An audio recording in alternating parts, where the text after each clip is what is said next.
to Peace Now. My name is Trudy Quaife. I'm a member of Bethlehem Neighbors for Peace. We're a local organization of friends and neighbors, and we've been advocating for peace and justice for well over a decade. I'm your host today, and I'm joined by Oliver Holmes. Thanks for being here, Oliver. Thanks for inviting me. Oliver is a longtime advocate of sustainable living, and he's an adjunct professor at RPI. So let's start out, if you could talk with us a little bit about how you became interested in environmental issues and in sustainable living. Well, it's an interesting question, and it really goes back quite a long ways. It actually started for me when I was in Vietnam and observing what happened when they were using Agent Orange and defoliating all the forests over there, and I was just shocked at the extent of it by the time I left there. And when I returned back to the United States, I started working for the Department of Environmental Conservation in the 1970s when they had just implemented the regulations from the federal government in regard to the newly passed Clean Air Act and Clean Water Act. I was working in air pollution and water pollution and solid waste pollution, and I really started out not knowing very much, but became extremely interested in it over time and observed how much work there was to do in the 1970s, and the air and the water pollution in upstate New York was really in not very great shape, and there was a lot of work to kind of change that. And for me, being able to learn and work in it at the same time was really a wonderful experience and kind of launched my whole career. You were working at DEC Correct, at the time? yeah, at the time. What are some of the environmental issues that you're most concerned about right now? Wow. Well, there's many. I suppose the leading ones, if you were to really look out there, I mean, we all talk about this global warming and climate change, but really there's many pieces to it. And I think one of the biggest ones is really this lack of believing in science. Right now, even though the International Panel on Climate Change has over 97% of all scientists in agreement with those reports that have been ongoing for over 10 years. There is still this skepticism that's out there, or lack of education on the part of the general public about understanding what it means when we talk about climate change. And the basic issue really is what we call this greenhouse gas effect. And so when you think about a greenhouse and how it traps the solar energy, and it warms it. Well, the same thing's basically happening on Earth. All these greenhouse gases that we're emitting, which are constituted from things like carbon dioxide and methane and nitrous oxides, are really forming this layer above the Earth that is trapping the solar energy and gradually increasing the temperature, the overall temperature of both the atmosphere and the oceans right now. And that seemingly, when people talk about it, they say, well, gee, it's only 2 degrees Fahrenheit or 2 degrees centigrade. And that doesn't seem like much, but it is a significant amount because that means everything has warmed up to at least that degree. And it's now causing all kinds of problems in areas of the world like droughts. It's causing more monsoons in certain areas. It's certainly impacting the amount and the extent and the severity of the hurricanes that we're seeing. It's causing this kind of ocean level rise that we're all being concerned about. And there's just so many facets to this that we could probably spend a whole hour just talking about that, but we clearly need to talk about the other things that go along with it as well. So really what you've just described is climate change or global warming. Correct. And when you start to look at that, and we tend to be immune from it. We're all caught up in our daily lives and we're just busy doing what we're doing. And yeah, today was warmer and tomorrow might be colder. Well, that's really just weather. What we're talking about is this overall long-term change of the planet's climate. And that's what really has a lot of us scientists concerned. Well, we probably go back to that, but could you talk a little bit about what a climate-smart community is? Sure. Well, it's interesting is that the climate-smart communities has started out in New York State, and many other states have their own version of it as well, but driven to the state and the local levels, what we're finding is this initiative on the part of New York State, for example, where they have charged the Department of Environmental Conservation with implementing this Climate Smart Community Program. And what that does is have communities, typically places like the town of Bethlehem or the city of Albany, who've decided to set a series of goals about reducing greenhouse gas emissions that are responsible for climate change, and this thing about increasing the amount of resilience, climate resilience. And that's something that a lot of folks have not yet really talked about. But first, let's talk about the climate smart component. For example, communities have now gone out and they've signed on to this program, and they've set some very strategic goals and then developed an implementation plan. So it's like any business organization. You sit there and say, what are my goals? They're your personal objectives. And with communities, they're now saying, well, how can we as a local government, for example, reduce our greenhouse gas emissions? And so you would look at the various categories, everything from idling your highway department, police department vehicles and cutting back on the amount of fossil fuels that they're burning, to looking at your buildings and saying, well, gee, can we put in more efficient lighting?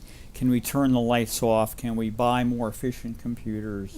And things of that nature. So that's a start just for the government entity.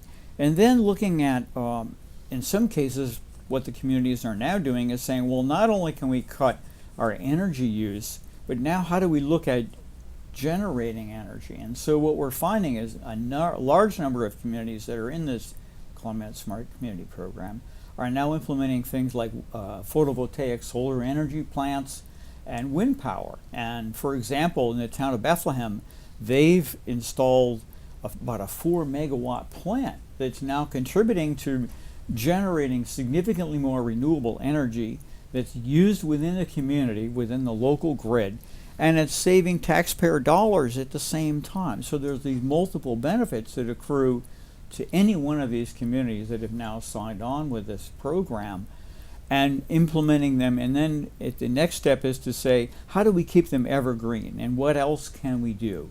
For example, many communities have not yet looked at their street lighting program. And when you think about it, well, yeah, we light all our streets at night. When you say, well, how much energy do we use every year to do that? It's a significant amount of electricity. And where does that electricity come from? Typically, a mix of generating sources, some of which are fossil fuel based. So if you can implement more things that save electricity, you're cutting back on the use of fossil fuel. And the interesting piece that's really not well known by people is that when you use a kilowatt of electricity, 1,000 watts, you're actually in some cases saving approximately 3,000 watts, because the electricity produced by these fossil fuel plants, whether they're coal, oil, or natural gas, they're only 30% efficient. So 70% of the energy is thrown away as thermal waste. So it takes a lot of fuel to make those fuel electrons that you actually use in your house. So those are the kind of things climate smart communities are doing. And not only now are we looking at doing it for the government entity in terms of the town or the county, but now saying, how do we then expand that further and go to the residents that live in these communities and start this educational program to get them to understand how we're using fossil fuels, and saying to them, how can they personally then change their behaviors as well? So the entire community participates, not just the government, but all of the residents now gain an appreciation for this and start to do things differently to reduce their dependence on fossil fuels and look at using more renewable energy. Even in this town of Bethlehem, you're looking at the number of permits that have been applied for in terms of residents installing solar energy on their houses. And I'm really amazed that when I ride around town and I look to see how many houses now have photovoltaic systems deployed on their rooftops. It's really transformed this community in the last couple of years. And it's really great to see. Do you think most people understand the connection between climate change and burning fossil fuels? I'm not sure that they really do. I mean, they understand that there's this global warming, but when you understand that it's really fossil fuel based, and where does that fossil fuel get used, in a myriad of ways, and the predominant driver that most people think of is traditionally driving your car or your truck, or your, whether your personal vehicles or in a business. And that's a part of it, but a bigger piece of it really comes about from this electricity that we use, which today, if you look at where we are now versus where we were, say, 10 years ago, you're finding that we're significantly using more electricity. We plug everything in. In fact, when you talk to people, and I talk to students about this in their dormitories, for example, and I say, well, how many plug strips do you have in your dorm room? And the response that I get is at least 2 plug strips, because they don't have enough outlets to plug everything in. And the same thing is true of many of us in our homes. If you look at all the things that we now plug in and all the things that we run from electricity, which we just always assume will be there. And that's not the case. And as the examples with the latest hurricane problems, people have been without electricity for weeks, whether it be in Houston or Florida or even Puerto Rico today. And it's expected to be out for a long term. And if you really had that happen to you, not just, the traditional couple-hour outage because we had a snowstorm, but if you had to go weeks without electricity, how would that affect your life? In a significant way. In a big way. Well, let's move on and talk about water. I think there was a time when most people thought that if we were drinking water from a municipal water supply, that it was safe and plentiful and would always be available. I'm wondering, is that still the case? What are your concerns about fresh water? Fresh water. Well, it's a really interesting question, because what we're finding is in some areas of the country we have plentiful amounts of water in terms of the quantity, but then you have to ask yourself questions about the quality of the water. And for example, in the northeastern part of the U.S., in most cases the municipalities and residents are here, if you're on public water supply systems, we've thought that our water was adequate in terms of the quality that we had, but we're now finding in some cases that it's not true. And the recent examples, there was this problem that occurred up in Hoosick Falls, where they were on a public water supply system and they performed all the testing that was required of a public water supply by both the federal and the state government. And yet what happened was there were these compounds occurring in the water which were potentially carcinogenic. And if it wasn't for the concern of a local resident who actually took water samples and had them tested independently and found this chemical there that no one was really aware of. And it took a while to convince people to really challenge what was going on and get the state of New York involved and really clean it up. And the company that was responsible for all that, admitting their culpability in it and having to step up to the plate and really implement some measures within their own plant, as well as help support the changes that had to happen with the filtration systems to take this chemical out of the water supply. So you have it at that level, and then if you really want to go beyond that and start looking both even in the U.S. and abroad, what you're finding is, we had several years ago, there was this drought that occurred in Southern California, and where really drastic measures had to be implemented to cut water consumption to about 30% of what people were used to. So when you think about that, what do we use water for? Well, we use it for everything. And typically we think of it as one of the cheapest commodities there is. In fact, there are people that argue it should be free. Well, it takes a lot of energy to clean water. I spent several years working in the Public Works Department and understood how much energy we actually had to use to provide clean drinking water in terms of the pumping energy and the energy to filter it and sanitize it. And that's a lot. And so if you can conserve water, you're actually conserving energy. So you're reducing your fossil fuel usage even when you save water. So there are these hidden benefits to all of these things that we start looking at. And then finally, looking at water, when we had this problem out there out west, we were finding that farmers in these big agribusinesses were taking and pumping water at increasing amounts from these huge underground aquifers. And these aquifers were actually, the water deposited there was millions of years ago.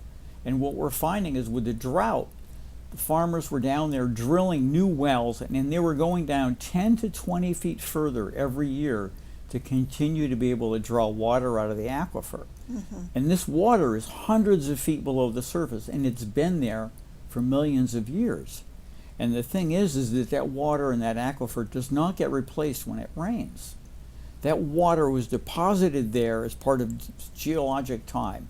And what is happening now with rainfall events, that water just runs off. And so it doesn't replenish these aquifers. So someday we're going to be really concerned about what's left. And if you don't have this water, of which 70% of the water in the U.S. is used for agriculture, we're going to have a food supply problem someday if we don't have water to irrigate the crops. So water can be a big problem, and it's associated actually with energy use, which people aren't really aware of. Right. Well, we've probably got about 12 minutes left. Okay. I've heard you give a talk titled, Is a Low Carbon Diet in Your Future? I wonder if you could tell us what that's about and how food ties into this energy issue. Sure. Well, it was interesting is that several years ago I was talking to someone about sustainability issues, and that person was on a committee for the Vegetarian Society, which I didn't even know at the time existed. And they had asked me if I would give a talk to their Northeast organizational meeting about sustainable issues. And I agreed to do it, and I originally was thinking that, well, I'd be talking about fossil fuel use and building energy use and transportation issues. And then I said, well, that may not really be what they're interested in. And so the thought occurred to me, as everyone has, you talk about the 3,000-mile lettuce that comes from California and how much energy is used. And I said, well, perhaps I need to do a lot of research here to really kind of target my talk for what these people are interested in, which is a vegetarian or style diet, and the fact that they're not eating a lot of livestock or chickens or fish, depending on what their dietary ideas are. And so in doing all this research in order to come up with information to provide them with something that tied in the sustainability with their food production and their particular diets, what I found was really astonishing. I mean, for example, in 1965, which is the year that I graduated from high school, there was 3.1 billion people on this planet. And by the year 2012, there was 7.1 billion people. So it more than doubled in that period of time. Well, commensurate with that, on the planet, there was, in 1965, there was something like 8 billion livestock. Well, in that same time period, going up to 2012, there's now 20 billion livestock, which says that our food production and our meat intake, our livestock intake, as people who are non-vegetarian, has dramatically increased in the planet. And not only here in the U.S., but in other parts of the world where their standard of living has gone up, they've gone from kind of vegetarian kind of diets to one that is more meat-based. And so what happens with growing more livestock is several things. One is you're using significantly more food, which then ties into all the fossil fuel use for agriculture, whether it be the tractors or the pesticides or the herbicides, which are all made either from petroleum or natural gas.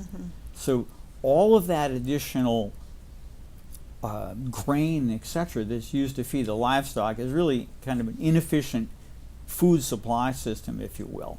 And we're now finding that all over the world, more people are eating more meat. And they want to emulate what we have here in the U.S. So in looking at that, there are people that say, well, gee, a vegetarian lifestyle is actually yet one more way to kind of reduce your fossil fuel use. And we clearly don't see that connection here in the U.S. But it's true. And I was really surprised the more research I did and the more data that I came up with in that regard. It just astounded me. And when I gave that talk the very first time, I led that talk with all this information about food and energy. and how we even use food in terms of corn, for example. If, we're giving more of it to our cattle, but we're also now implementing this program where we're taking corn to make ethanol to use, to mix with gasoline that we use at the pump. And that originally started out because we were concerned about the amount of gasoline that we had in the U.S. and we were importing more fossil fuels from other countries, and we were lacking this energy independence, as it was called. So during the Bush era, we then started this program of using corn to make ethanol and placing 10% of it in our gasoline supply. And yet what's happened is that corn price went up, and now people in poor countries can't afford to buy as much corn. And so there's this compounded problem that's going on with the food supply in terms of other countries, and people who have a vegetarian lifestyle can't even afford the basic corn product for their livelihood and their families. So it's been a challenge in that regard as well. And so what you're finding is this food supply thing is really tied to energy, and we need to change that. We need to look at it. The food supply in the U.S., for example, 25% of the food that we cook in the U.S., whether it be at home or in restaurants or in cafeterias, is thrown away. And you look at that and you say, wow, that's a lot. Well, that's a lot of energy that gets thrown away, because all that food is embodied energy. And then you have to then say, well, what about the environmental issue with throwing away all that food? And when you look at what's traditionally happened, is where does it go? It goes to a landfill. Well, what happens in a landfill? Well, a landfill is a place where we really put everything in there, we cover it up with a lot of dirt, and we make methane gas. And when everything decomposes, and what's methane gas? It's another greenhouse gas. And if you drove past the Albany landfill example and you smelled that odor at night, what you're smelling is methane gas being released. Greenhouse gases coming from wasted food. Who would have thought? So another contributor to climate change. Another contributor to climate change. And the methane gas is a significant greenhouse gas compared to things like carbon dioxide. We're down to 5 minutes. Oh, okay. So could you talk a little bit about some other ways that we could reduce our use of fossil fuels? Sure. And the things you advocate? There's many. And in doing that, there's a book that's sitting here on the front, this climate book here, that's Cooler. It's produced Smarter. by the Union of Concerned Scientists. It's really a very basic book that doesn't get into a lot of scientific theory, but it gives you a lot of helpful ways to do that. And so to expand on the content of what's in that book, thinking about reducing our fossil fuel dependency. Well, the thing, again, the first thing one looks at, and you think of this as being the primary one, is automobiles. And clearly you're finding people who have switched to more efficient vehicles, whether it be a hybrid or a high efficiency vehicle, or perhaps even an electric only vehicle. Well, the interesting thing is thinking about using all this electricity. That's wonderful. You're not burning the fossil fuels directly. But where does your electricity come from? It's coming from the electric grid, and you have to understand what the mix of electric production sources are. Now, we're fortunate in New York that we have a mix. I mean, some of it's from nuclear, and there's pros and cons to that. Some of it's coming from photovoltaics, although it's a relatively small portion, and a relatively small portion from wind energy. But a lot of it is still fossil fuel based, and then the other is hydro, which is a renewable source. So with that mix, if you understand that and still say, okay, I'm going to use electricity, but I'm going to use it in a smarter way. And I'm going to use less of it because I don't know where those electrons are coming from. And if you do that, you can make a difference. But the thing that's sort of the hidden one is all this electricity that we use in our homes and our businesses. And the thing that goes along with this kind of warming climate means what? More air conditioning. And if you look at historically how much more of a significant amount of air conditioning systems have been put into our buildings over time. It used to be when I was a kid, we didn't even have air conditionings in our cars. Now, go out and try to buy a car that doesn't have air conditioning in it. Why is it because it's warmer. And why is it that we have it in our buildings? Because it's gotten warmer both on the outside and it's gotten warmer inside. Much like in this room today with all these lights on, we're using all this electricity. It's heating the room up and we need more air conditioning. So, and where does that all come from? It's electricity driven. So as we continue to do this, we're just exacerbating the problem, and we need to cut back on the electric use. We need to cut back on our lighting. In most commercial buildings, 30% of the internal load in the electricity used is from lighting systems. And one of the things I teach in my classes is teaching young architects and engineers to look at how we can use daylighting as opposed to electric lighting, saving electricity directly. And then the secondary benefit is if you can cut the amount of air conditioning you have to supply in that building, you save additional energy. So multiple effects can accrue to us by doing energy efficient design in buildings. I hear a lot of talk about tiny homes. What's your take on tiny homes are an interesting phenomenon. And the tiny home movement really came about because people couldn't afford large houses. And a lot of young people who just don't have resources or don't want to go and way into debt. That partially was driven by this interesting fact is that back after World War II, the average size residential structure in the United States was around 1,300 square feet.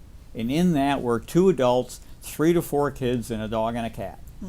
Today, the average size house built in the United States is over 2,600 square feet. It's double the size it was after World War II, and there's typically 2 adults and 1 or 2 children in it today.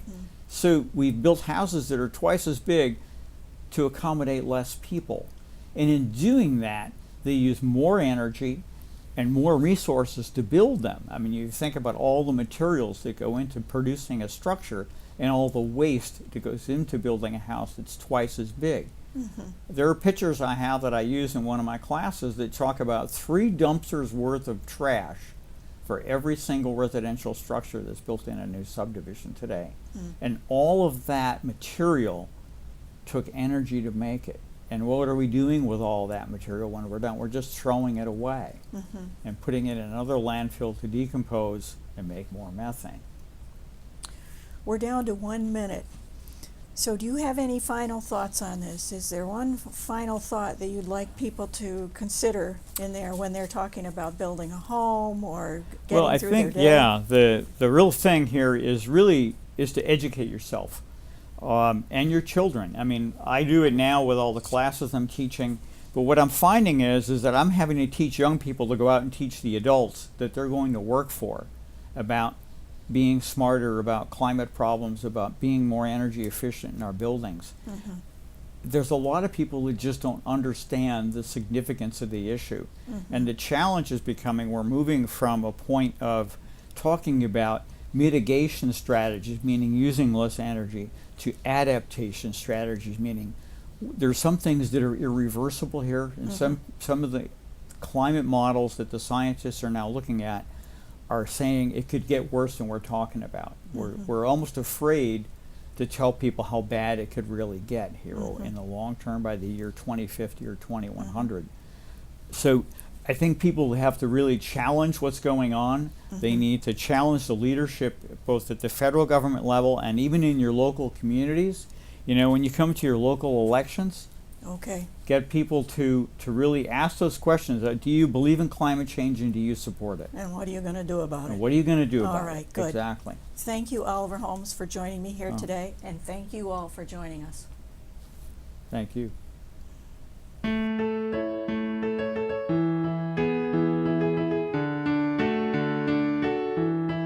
Bring them home, bring them home, bring our parents, our children home, from the dust of Afghanistan back to our arms, bring them home. Bring them home, bring them home, bring our sons and our daughters home, from the ghettos of Baghdad back to our arms.